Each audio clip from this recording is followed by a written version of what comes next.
Today on this episode of The Catholic Gentleman, we're going to talk about Catholic dating. Stay with us.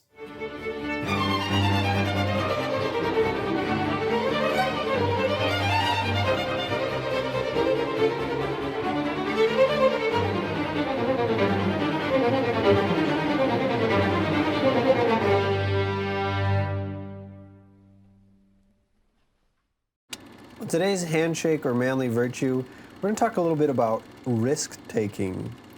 In life, God calls us to things that may not always make sense from a worldly perspective or a rational perspective, but we feel that inner call and we can't really escape it. It keeps coming back. Sometimes you just have to take a risk. No risk, no reward in a lot of cases. So step out of your comfort zone. Be comfortable being uncomfortable. Take those risks that God places before you. Step out in faith like St. Peter stepping out of the boat and walking on water. Trust God that He will provide for you when you follow Him in faith. Thanks for joining us. If this is your first time and you're on YouTube, please click subscribe, click that bell so that you get notified anytime we come out with one of these episodes. If you're on a podcast player of your choice, please click subscribe as well. Write a review if you feel compelled. We'd be grateful. Also, we want to keep on providing you with these episodes, memes on our social, blog posts, everything that we can think of and we can do to help bring men to holiness. If you are feeling called or you could help us, please jump over to Patreon at patreon.com/CatholicGentleman. Check out the tiers that we have to offer and consider giving. We'd be forever grateful. And we are also grateful for all of our current donors. We're also thankful for Catholic Match, the sponsor of this episode. CatholicMatch.com is the premier Catholic dating site in the world, and you are sure to find someone to engage in conversation with as you are seeking a spouse and seeking your vocation.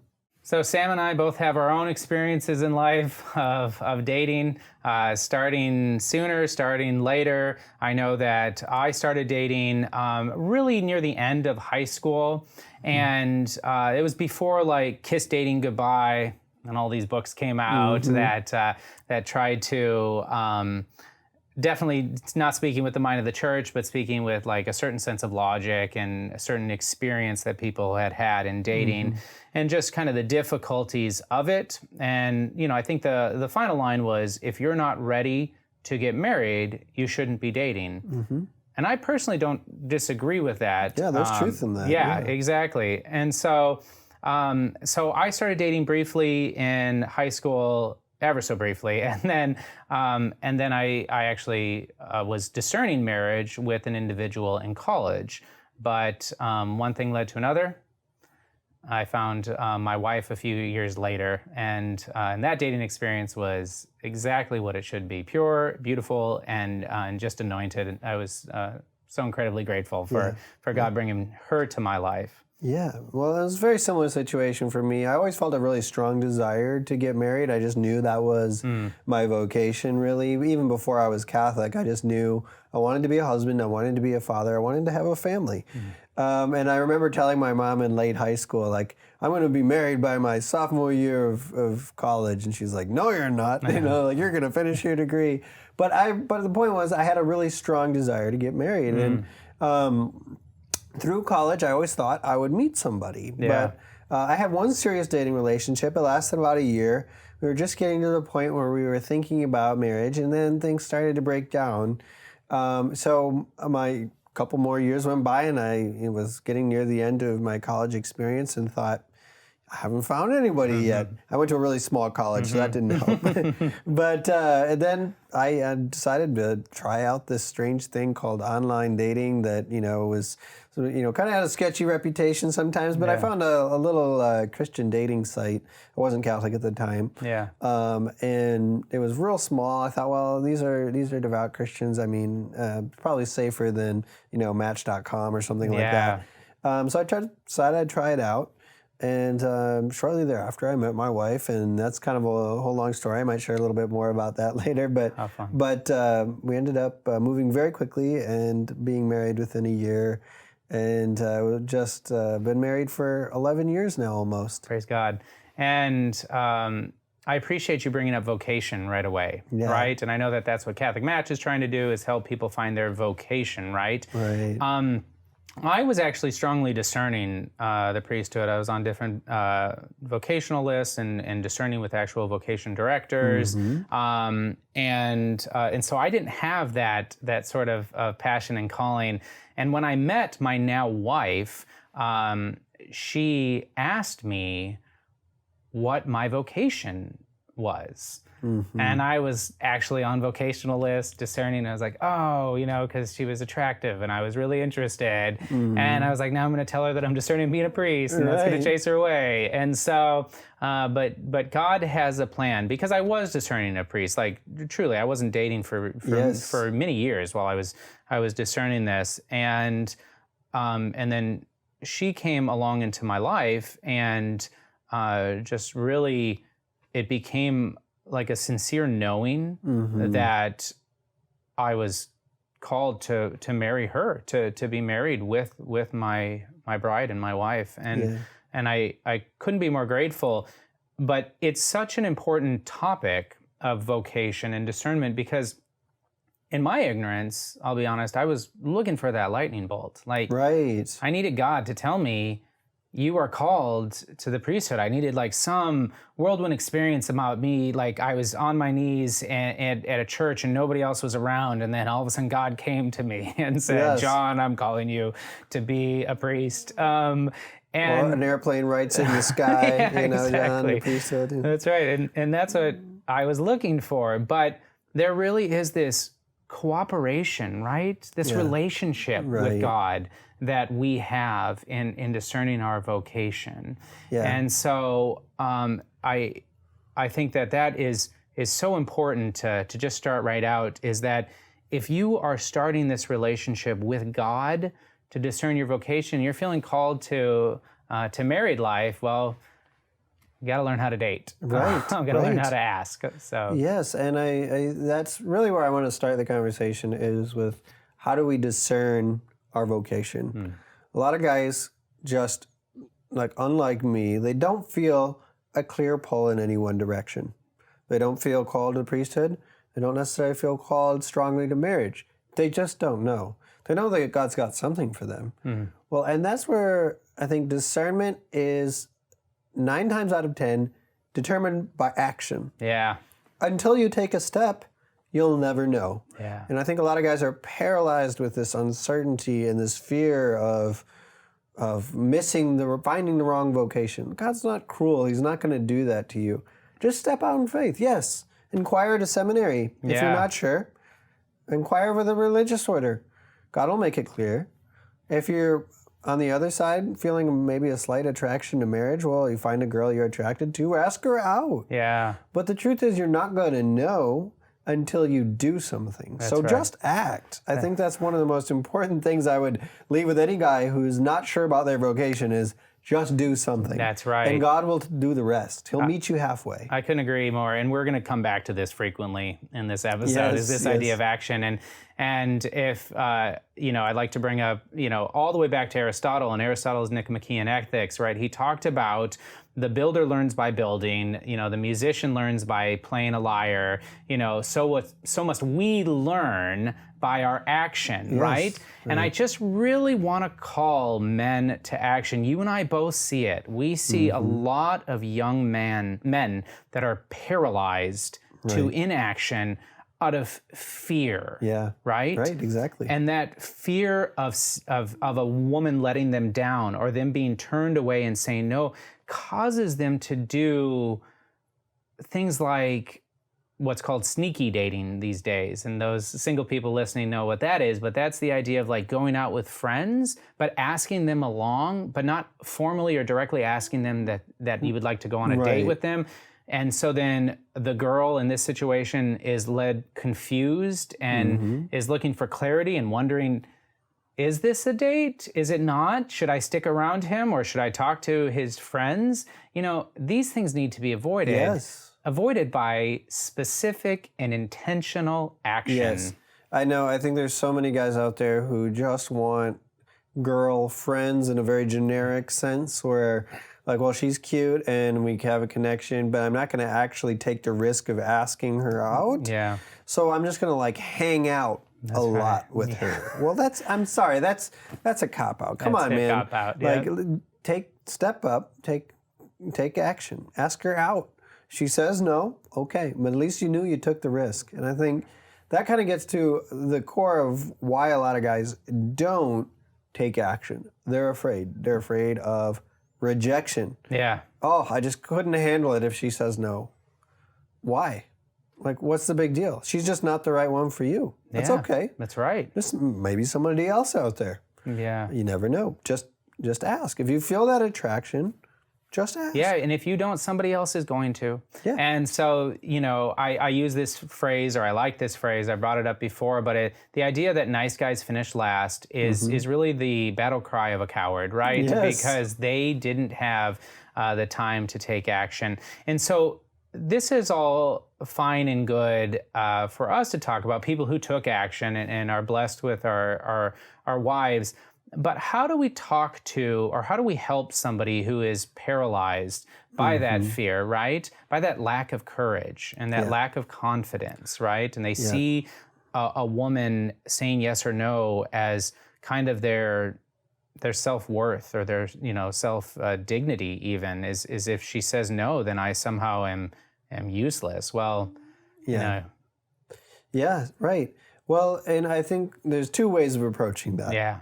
On the one hand, you can take very small steps. You work your way up to the big ask. Yeah. And actually, I would recommend, like, if you're interested in a girl, don't just come out of nowhere and just ask her on a date. I tried that approach a couple times. It didn't work so well. Yeah. I would just walk up to a random girl that I thought was attractive and just ask her out. She didn't know me from anybody. Yeah. And she's like, no, sorry. So start small. Form a friendship first. Form a relationship first. Make small overtures. I don't think a lot of guys struggle with that. No. So take those small steps first and then ask her out. The other way to do it, though, is to sometimes just take the plunge. You know? Maybe I don't know her that well. Maybe she's like a friend of a friend, but I find her interesting. Just ask her out, or just say, hey, it just doesn't have to be anything big and formal. I'm just interested in you. I'd like to get to know you a little better. It doesn't have to be, like we're getting engaged or anything. I just want to get a cup of coffee sometime. Yeah. Nothing too high pressure. And just see what happens. Yeah. So, and I want to comment on this notion of, I have asked girls out and I need more skills or more tools, right? Because we live in a hookup culture. Yes. We live in this culture where for men it's a sign of triumph and accomplishment to as many girls racked up as possible, be it just numbers on your phone or actual dates or even further. We have these hookup artists now that are like trying to teach people how to just get as many girls as possible. It's terrible. But it's terrible because one thing that Sam and I want to come across is that makes your life dependent on the responses of others towards you. Yes. And that's no way to live. Right. And we need to start with the interior to help with this transformation. So when talking about the interior, it really is talking about that prayer for courage, that build up to courage, that build up to confidence, right? How do you hold yourself? How are you dressing? What's your attire look like, And are you appropriate? Are you overdressed? Like these sort of things all matter when building yourself in confidence. Do you like the way you look with the attire that you're wearing, with the clothes that you have on? Have you ever given it a thought, Right. Yeah. And then there's kind of a strange relationship between the inside and the outside where sometimes it really is a matter of dressing with dignity and all of a sudden you feel more confident because you're treating yourself with confidence and respect. So sometimes there is a little bit of a degree of fake it until you make it. Yeah. Fake it until you feel it. But on the other hand, like you really do need to be secure in yourself. No girl is going to be attracted to a guy who's super insecure. Right. We all get nervous. We all get a little anxious when we're about to ask a girl out. That's okay. But fundamentally, are you secure in who you are? Because if you're not, a girl's going to pick up on that. She's going to pick up on your insecurity, and she's not going to be attracted to that. And the reverse of that is also true, right? You're not called to be arrogant. Right. And so if a girl online turns you down and your first thought is, how could she? I'm amazing, right? Then you've got something else to work on. You've got humility, which is what you're in need of. Right. And so I do think that that's really important in, what we talk about, taking action and being brave and stepping in, in these situations. There's one other thing I wanted to say, and Please. I think you kind of hinted at it already, but we live in a culture where human interactions are breaking down. We're kind of on the far end of this whole COVID situation. People wearing masks, facial expressions aren't even being tracked anymore. We're all doing everything digitally. It's unfortunate because we don't even know how to interact as human beings anymore. So true. We don't know how to have a conversation. We don't know how to express ourselves coherently. We don't know how to look someone in the eye. And all of these things are so important when you're dating. Yeah. You want to be able to look a girl in the eye. You want to be able to express yourself in a coherent manner. And, again, girls find that attractive in a man. Like, well, he's self-possessed. He knows how to say what he means. That's right. He's confident enough to look someone in the eye. That's an attractive quality in a man. So work on those human skills, those soft skills of learning how to listen, learning how to empathize, learning how to understand what somebody's really saying, how to have a conversation without being, rude or obnoxious or whatever. Yeah. Work on that. Develop yourself. Yeah, no, I appreciate that. It is true. And in a way that you can work on that in the online dating world too, is being specific when you are approaching or messaging an individual that you're interested in. And by be specific, I mean, find a common ground, proving to that woman that she was worth your time to read through her profile and to truly make an attempt at understanding her, right? Yes. And that is that skill of listening, but even kind of turned into this online world here, is where you can prove your attentiveness. You can work on your attentiveness by paying attention to the interaction, the profile put forth, and attempting to find common ground with that individual. And I know this from a lot of women that are single, that are attractive, that are in the online world. It's very frequent that guys come along, even on Catholic Match and different Catholic dating sites, and are very brazen with their approach, kind of like, obnoxious, hey, I like you. Yeah. Would you like to go out with me? This is me. This is who I am. And then it becomes a story about who they are. Right. Ask questions. Yeah. Like, treat the girl as if she is the most interesting person in the world. Yeah. Exactly. What girl is not going to like that? That's right. Ask her questions about herself. Learn her story. I have just a little anecdote from my own online dating experience. My wife wasn't giving me any information. I had no idea. She had nothing on her profile. Okay. And I was like, I really had to pursue her and really try to extract information from her, even though we were just messaging at the time. And finally she opened up. But, in retrospect, she said she was intrigued. Like, why is this guy so interested in me, And finally she opened up and told me a little more, and we instantly had a connection.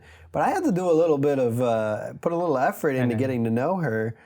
And whether it's online or in person, same principle applies, though.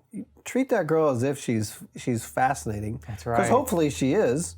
But don't just talk about yourself. Don't just, act like, you're hot stuff and she's lucky to get to know you. Right. Like, that's not the right approach either. Yeah, and oftentimes it is. It's not the right approach. And oftentimes guys are just so uncomfortable with an individual of the opposite sex that it comes off as really off-putting and harsh. And so, I appreciate you mentioning that story, because it is, there's no one way, but there are common rules and common elements of courtship that can come in person in their interactions, but they can also can serve us in the online world as well as we're engaging. And you're right.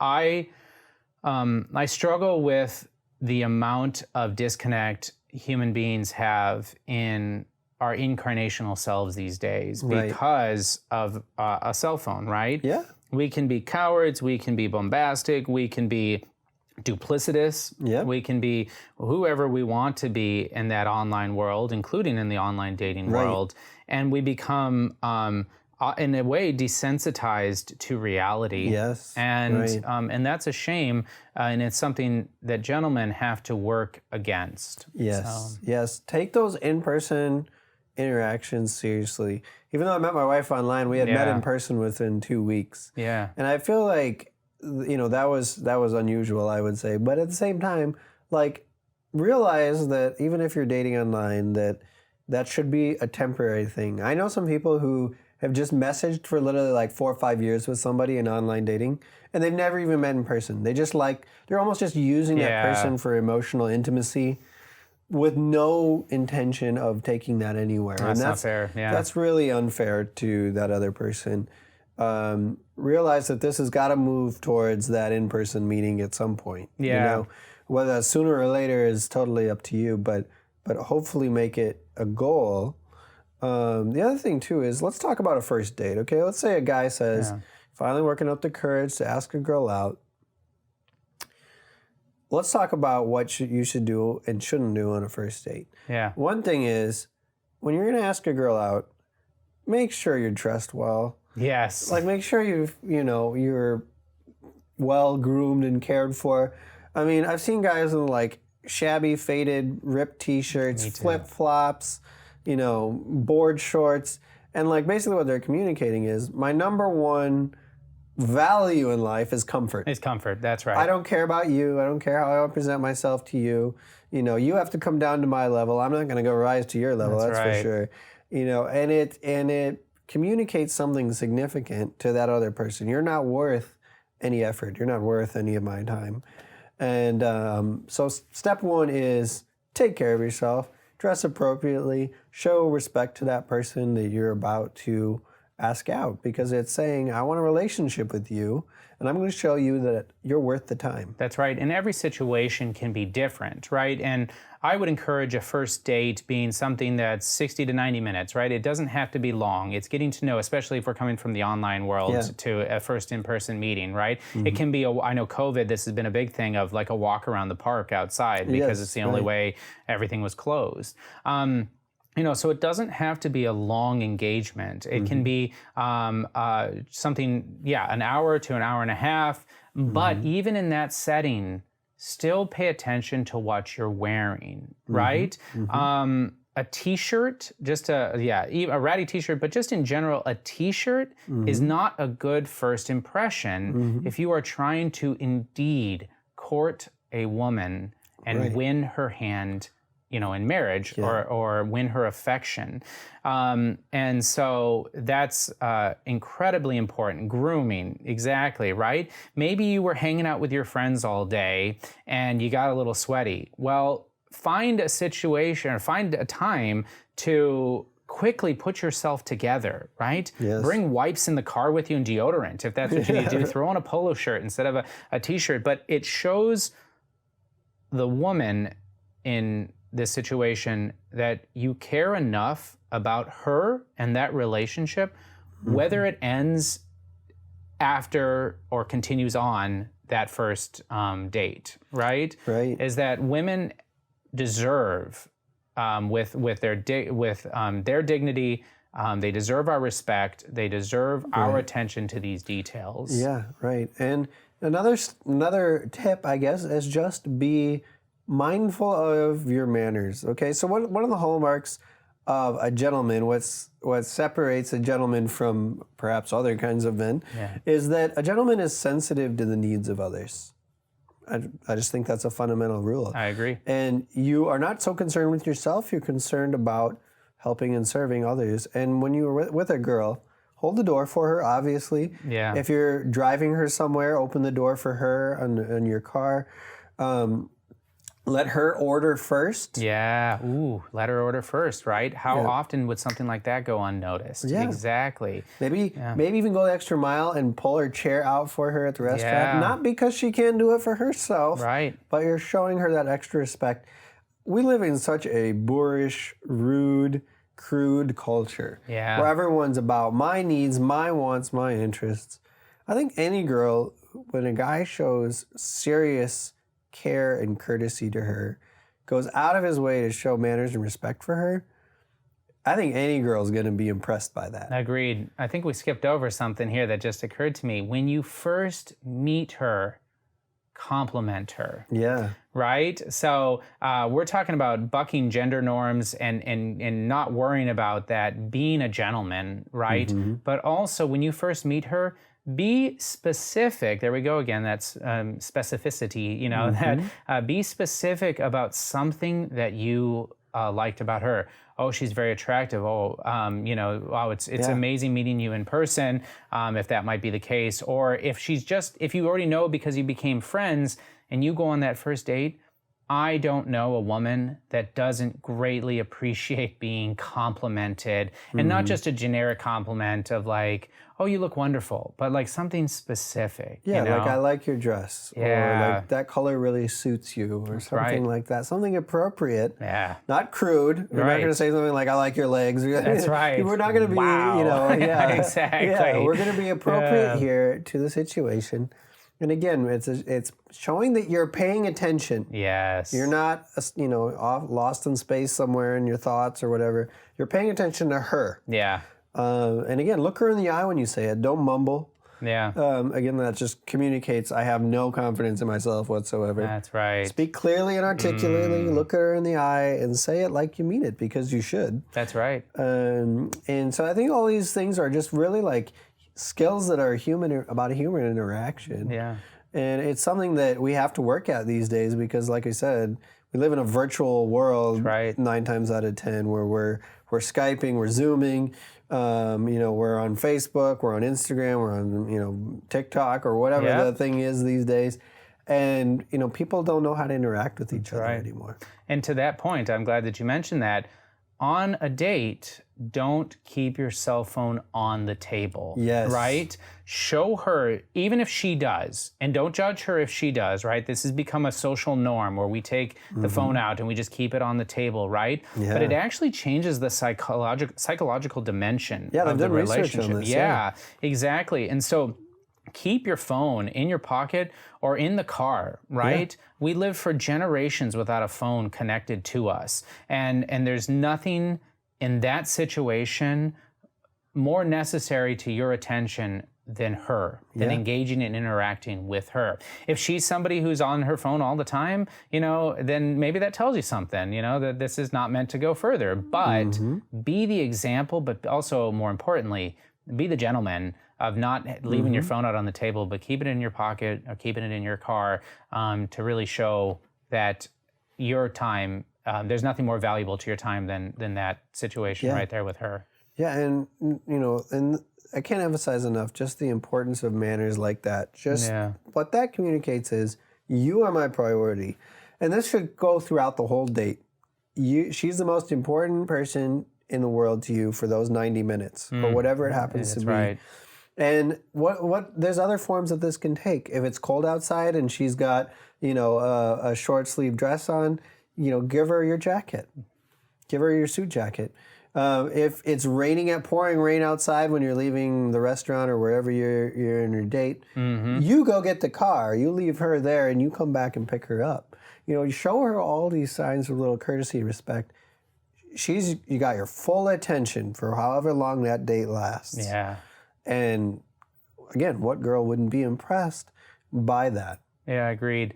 And so we live in a different world. We've been talking about that right now.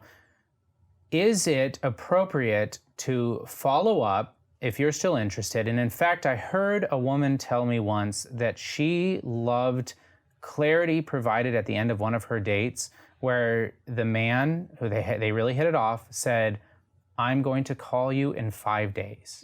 He told her that. I don't understand the details, but she said it was so relieving. It was so freeing for her that for the next 4 days, she didn't worry about it because she knew he said he was going to call her in 5 days. That's a great idea. Yeah, exactly. And what a wonderful idea is that, again, being specific, being intentional, right? Yes. And that relationship.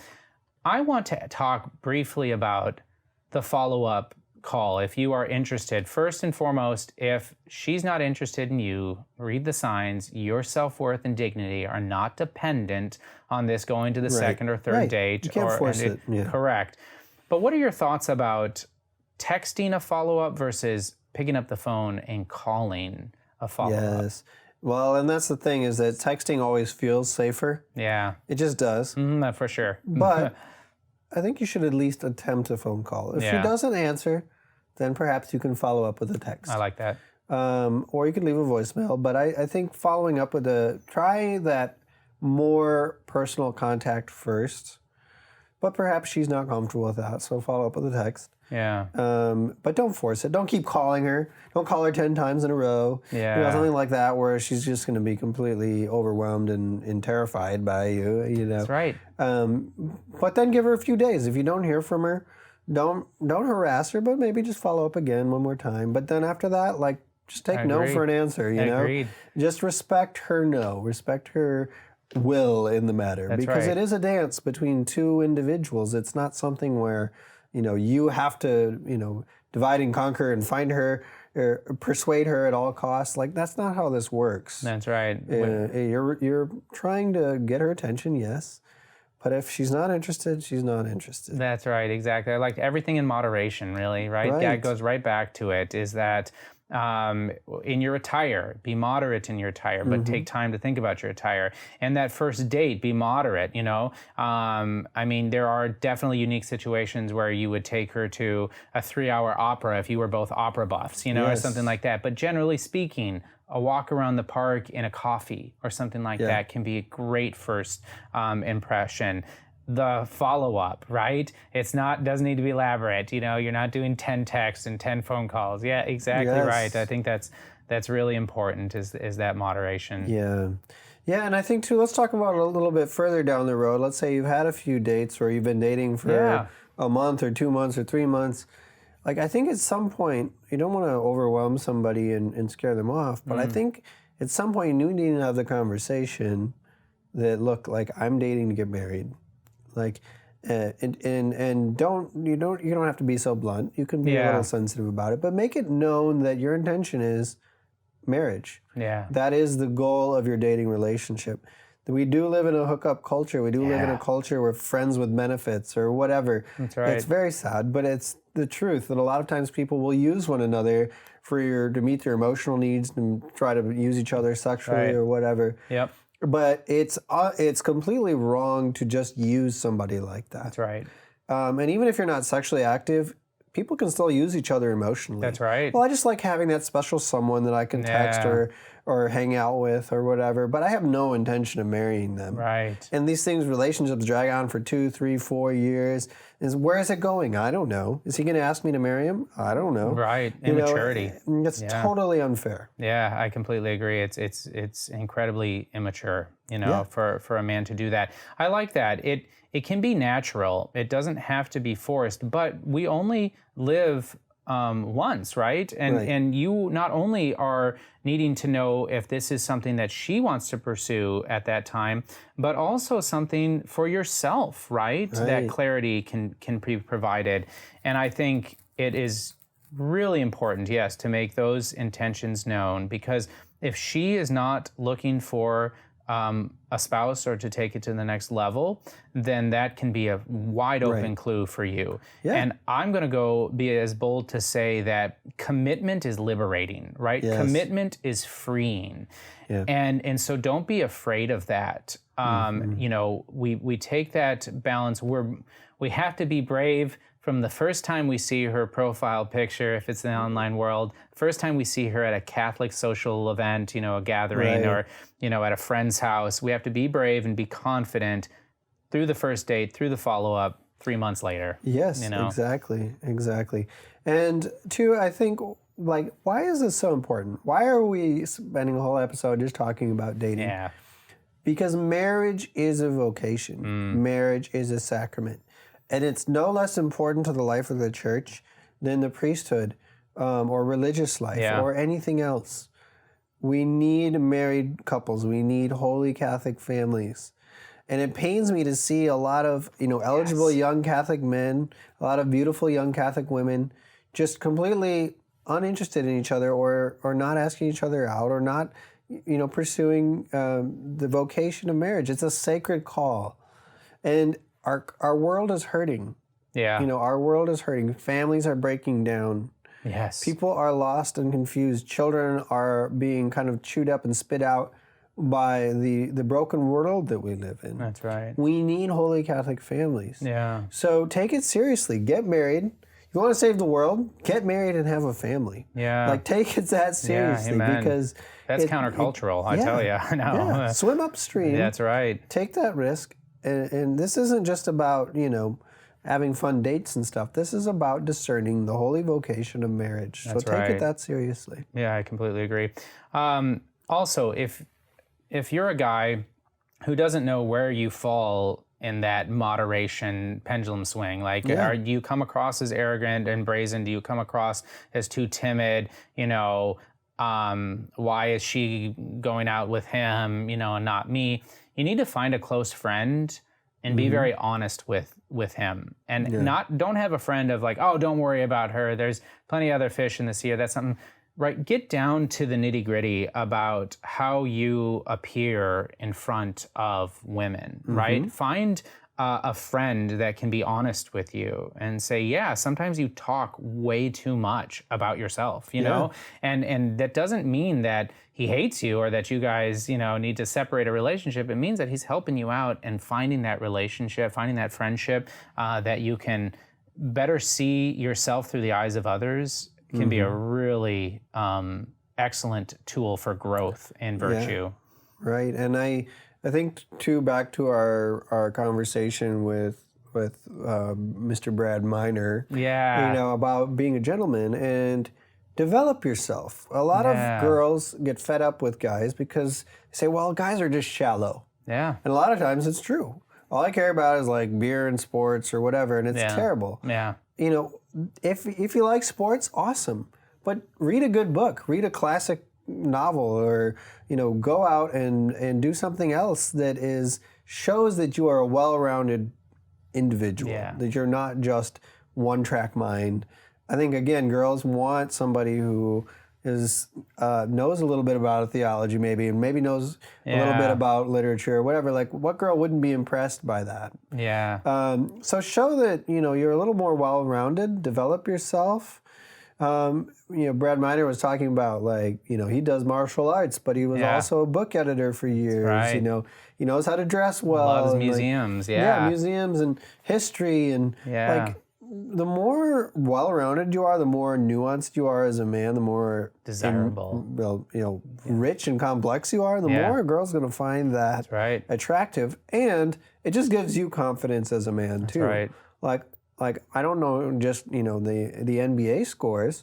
Well, there's nothing wrong with that. Yeah. But I also know about the history of the church or the history of Western civilization or something. I mean, wouldn't that be impressive? Yeah. So the more you can develop yourself, the more confident you're going to feel, and the more a girl's just going to kind of intuitively pick up on that. Agreed. And that's going back to working on the interior. Right. And another thing just to, I'd like to talk about is kind of, the Catholic social pressure that comes around small Catholic groups, right?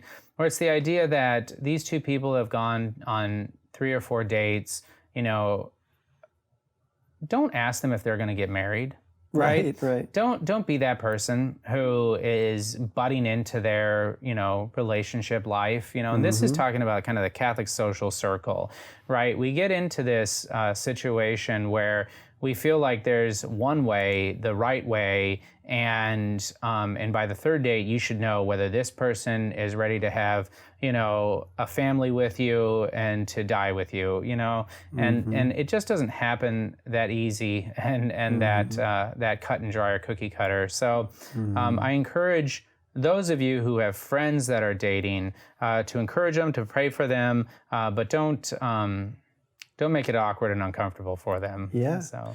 Well, and one point that you brought up that I kind of want to follow up on is just discerning whether or not this is the right person for you. Yeah. Like, let's say you've been dating for 3-4 months. She likes you, you like her, and you're trying to discern, like, do we take this to the next level? Do we start, maybe we're a year in, do we start talking about marriage? How do we know? Yeah. And I think there's obviously multiple levels of connection. One is just, do you like each other? Okay. But maybe you have great sparks, great chemistry, great relationship, but you don't agree on anything. She wants to have a career. She doesn't want to have any kids. She just wants a dog.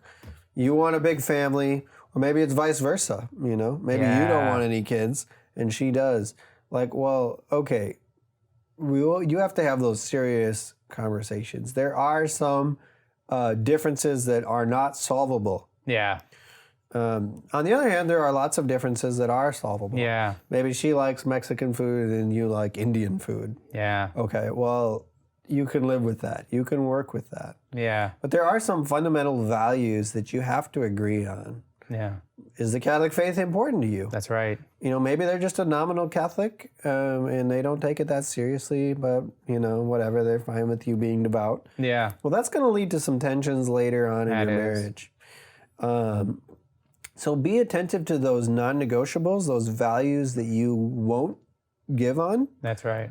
And look for those things that are irreconcilable, that you just can't get over. Yeah. And it might be painful if you really like somebody, but you have to realize it's just going to save you from pain long-term down the road when you're married, and that's, a covenant of love before God that is indissoluble. And then you're with this person and you realize that you have serious differences of values with them. Yeah. So just pay attention to those core values that you have and make sure that person shares those with you, or it's just going to lead to heartache down the road. Yeah, no, I couldn't agree more. I think that's really important. And then there's also the situation that what if she is crazy into you after 4 or 5 dates, a few months, but you've realized that she's not the one, right? That you have a responsibility and a duty to end the relationship. Exactly. With poise, with charity, with an understanding of her incredible self-worth and dignity before God. But you have an obligation, Yeah, don't ghost her because you're too scared to let her know. Right, and have to deal with those emotions. Yeah. Don't play games. No. Just be upfront and forward. In a kind and gentle way, yes, but just be honest. Yeah, I completely agree. Yeah. So. Yeah, well, we hope this has given some of the people listening to this some guidance on how to move forward. But the thing I want to leave everyone with is just, again, number one, take action. Take action. I was going to say that. Just do it. Just do it, yeah. Yeah. And second, though, take the vocation of marriage seriously. Yeah. It's not just about, being able to have sex. It's not just about emotional intimacy, just having a, close buddy to hang out with. It's not about that. Yeah. Marriage is a holy vocation. It's a sacrament that leads to the salvation of souls. Yeah. So take it that seriously. Pursue it. And pursue it in a proper way, with seriousness, with dignity, with respect for that other individual, and God will bless you. That's right. And then just my final thing is that if you're struggling with courage and confidence, that's an interior problem. It's not a problem that the external is going to solve, right? It's not a list of tricks that you can utilize, or pickup lines, or tools to get a woman to pay attention to you and to be interested in you. You have to work on yourself, whether it's being well-rounded, whether it's praying, obviously, for confidence in that grace, whether it's starting small and working towards something greater, right? But pointing the blame at everybody else isn't the gentlemanly thing to do, and not what we're encouraging. So. Yeah, take action. Yeah. All right, today's nightcap is beard balm. If you have a glorious beard like us, no, I'm just kidding. You need to make sure that it's hydrated and conditioned and all of those things so it doesn't get frizzy and just look terrible. Yep. And we offer, to make the choice easy for you, the Catholic Gentleman Beard Balm by Catholic Balm Company. So the choice is clear. Find your Catholic Gentleman Beard Balm. No, really, in general, you can find beard balm anywhere. Yeah. But ours is the best.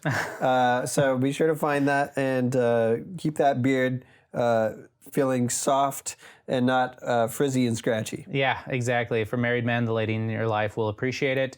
Well, thank you. Also good moisturizing the skin underneath and everything. It all around makes you feel better. So, Absolutely. All right. Well, as we end every episode, remember, be a man, be a saint.